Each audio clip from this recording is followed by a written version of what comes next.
Hello, everybody, and welcome to this webinar with the Digital Office about sorry, no, I can't say that still. Technology-enabled care. My name is Christopher Bosen. I'm from the Improvement Service. We're supporting the Digital Office with the webinar technology. So if anything goes wrong, it's our fault. But with me, I have Martin Wallace from the Digital Office, and he's going to be doing today's webinar. I think your presentation is about 15 minutes or something like that. 15 minutes, yeah. And then after that, there will be a Q&A session. We are going to take questions during the webinar in writing, and possibly if you want to speak to Martin, you can also ask to speak through the question box, and we will unmute your microphone or your telephone at the time. So, but I think we should probably get started. So I'll hand over to Martin. Just a moment, Martin, and you will be the one in charge.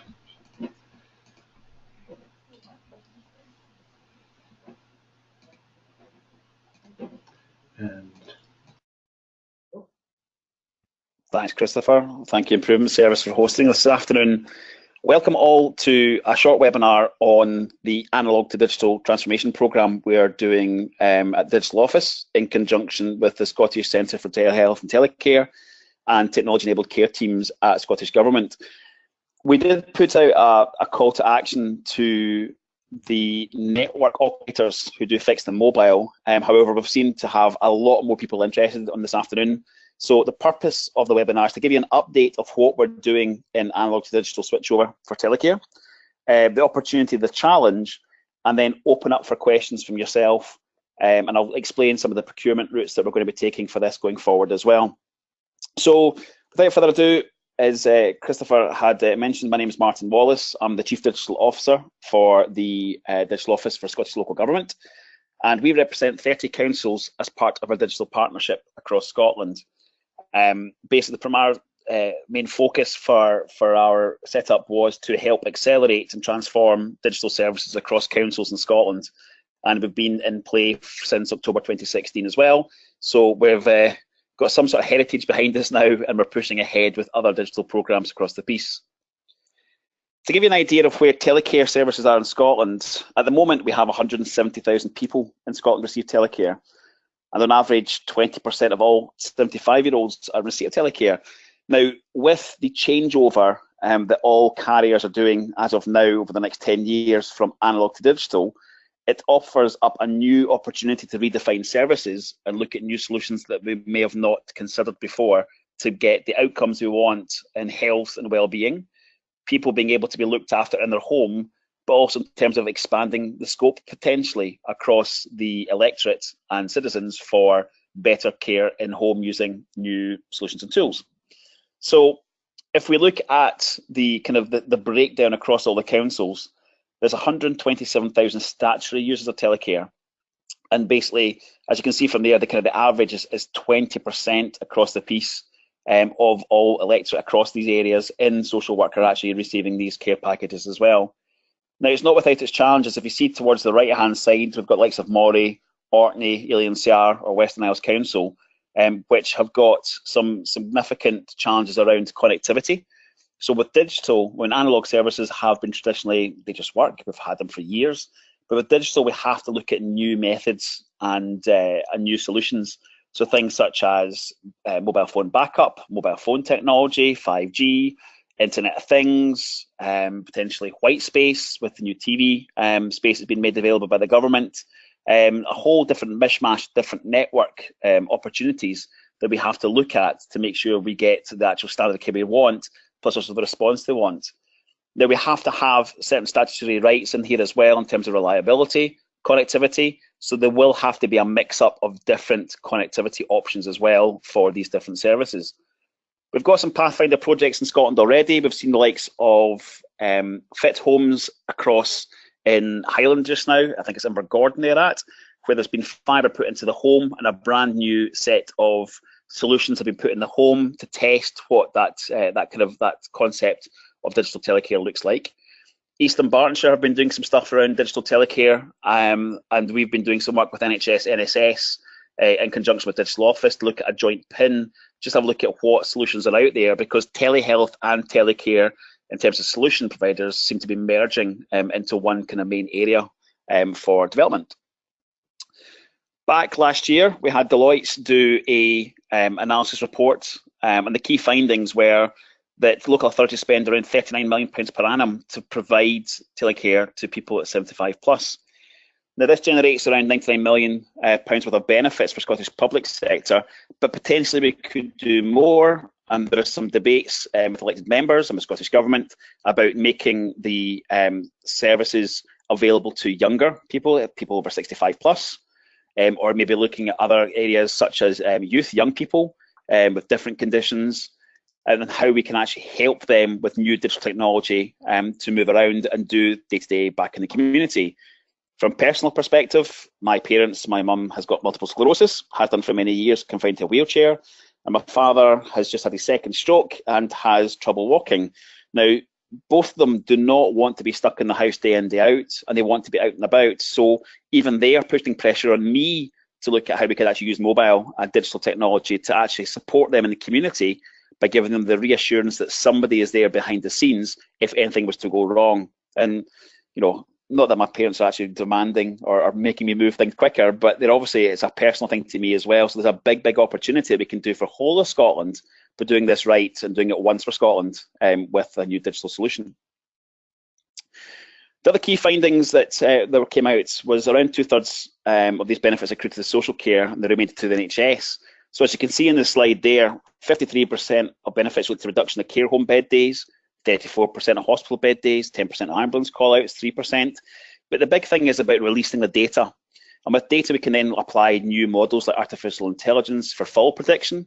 We can look at when somebody might need to be hospitalised sooner rather than later, but also using things to actually do preventative care. So we can actually then give advice back to the individuals in the home to help with better standards of living. There's some work being carried out with DHI looking at some data sets around how people are hydrated versus movement versus how they're actually moving itself with different bits of kit. From there, they can actually predict fall analysis, preventative fall analysis much, much better. So these things are already being piloted or looked at across Scotland just now in different ways and means. So, you know, the primary focus of this, as I say, is releasing data to get better outcomes for our citizens and patients.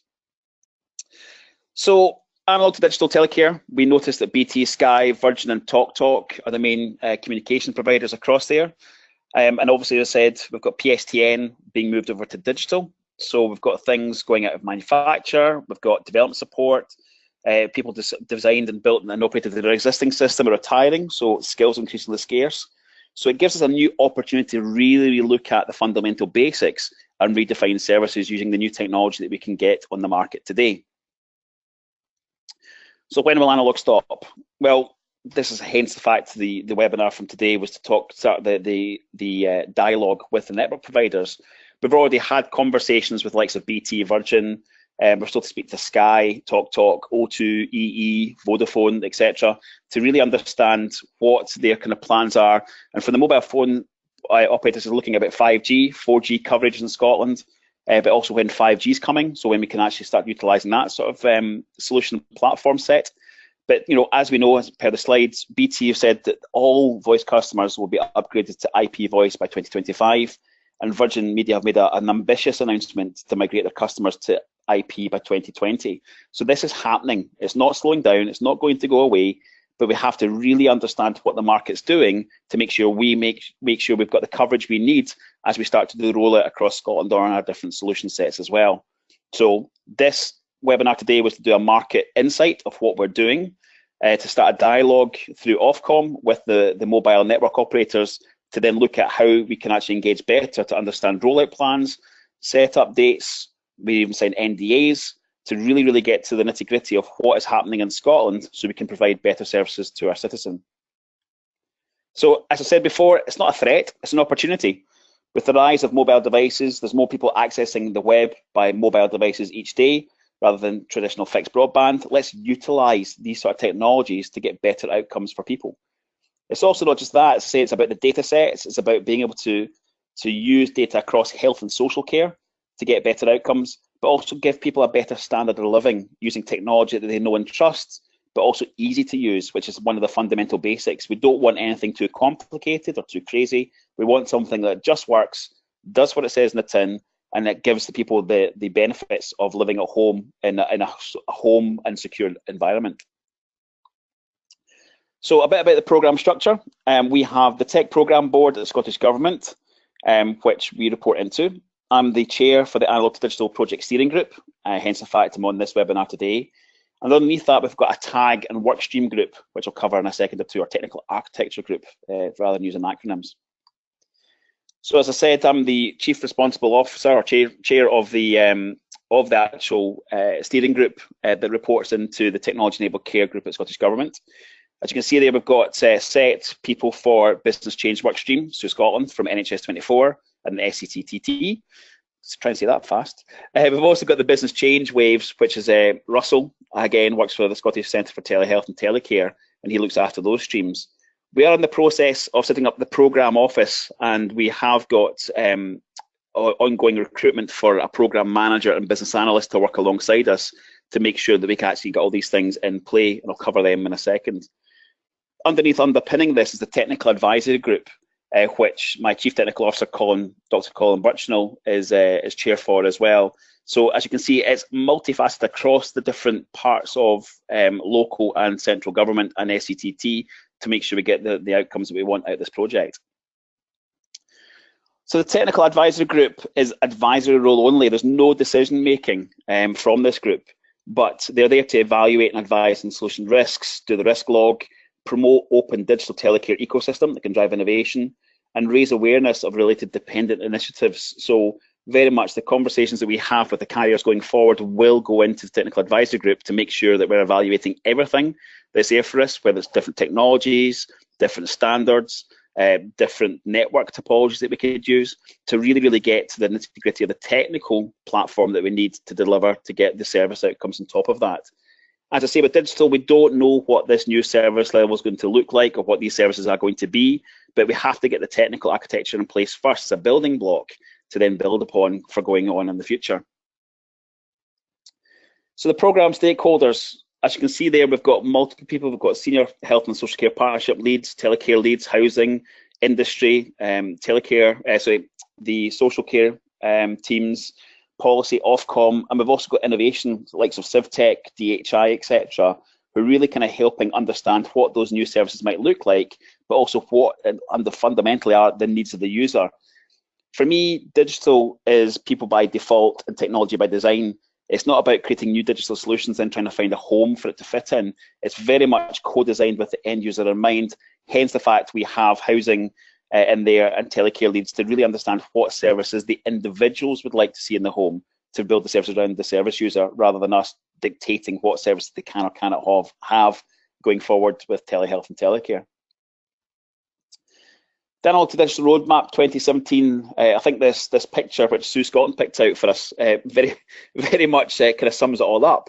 We know we need to get from A to B. There's a bridge across kind of a chasm of knowledge, but it's very misty and foggy to get things moving in the right direction. So, through determination, engaging with our different leads, engaging with markets already, with some existing webinars we've had, engaging with partners, etc., we've started to build a better and clearer picture of where we want to go and basically the opportunities that we can actually have out of this program as well.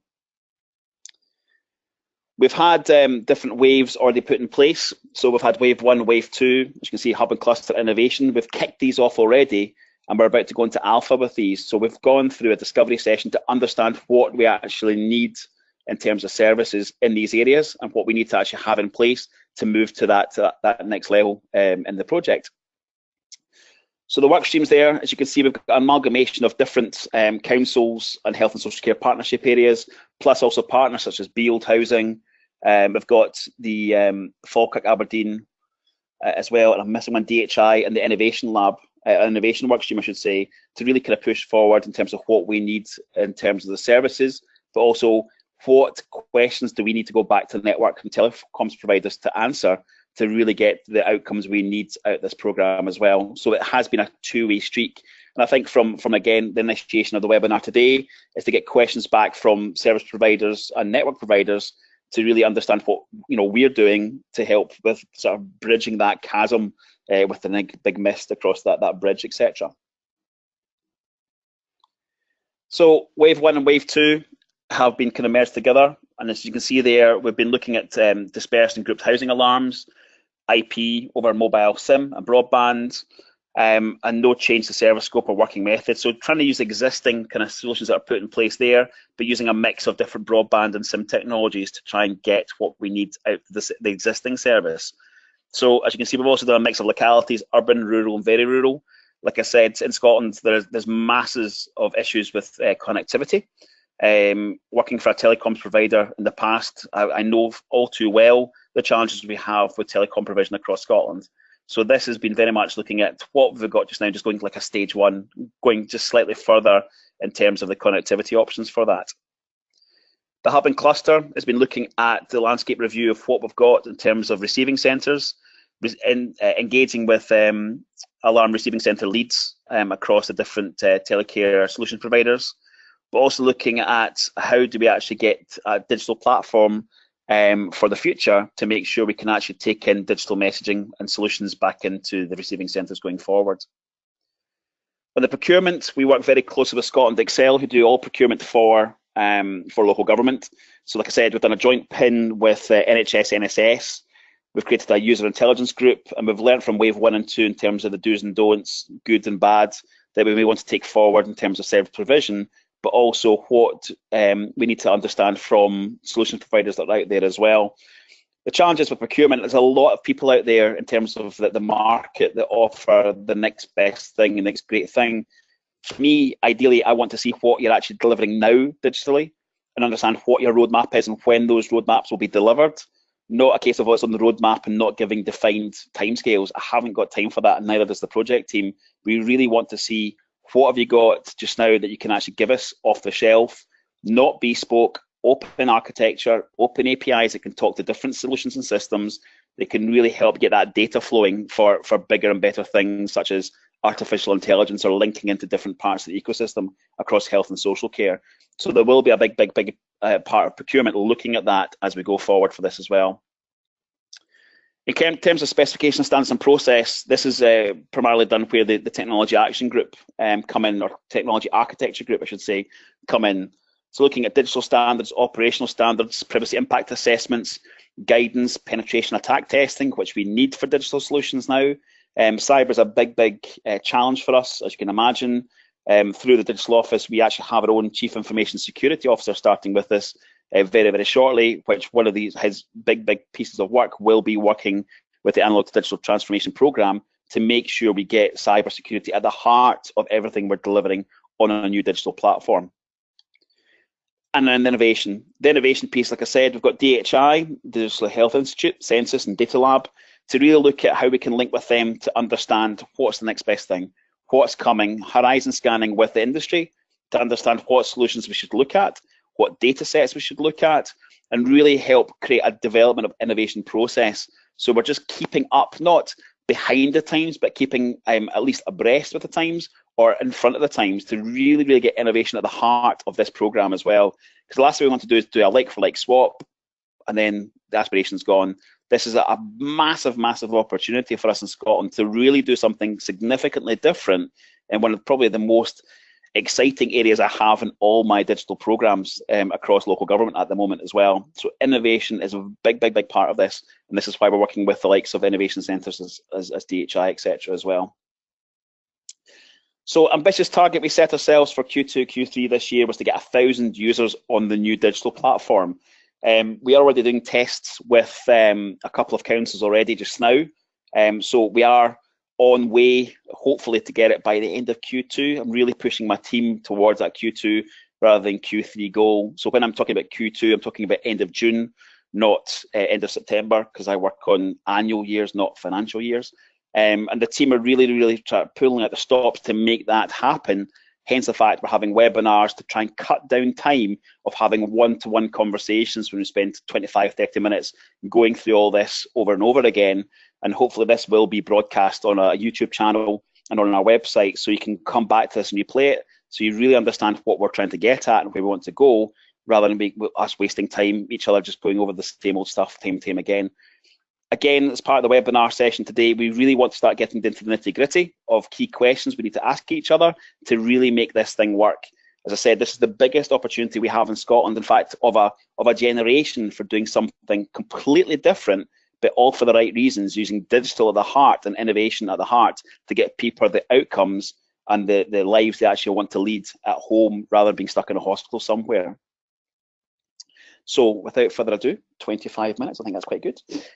Thank you very much, everybody, for attending. My name is Christopher. We work at the Improvement Service, and we support the digital office in this kind of thing. And thank you, Martin.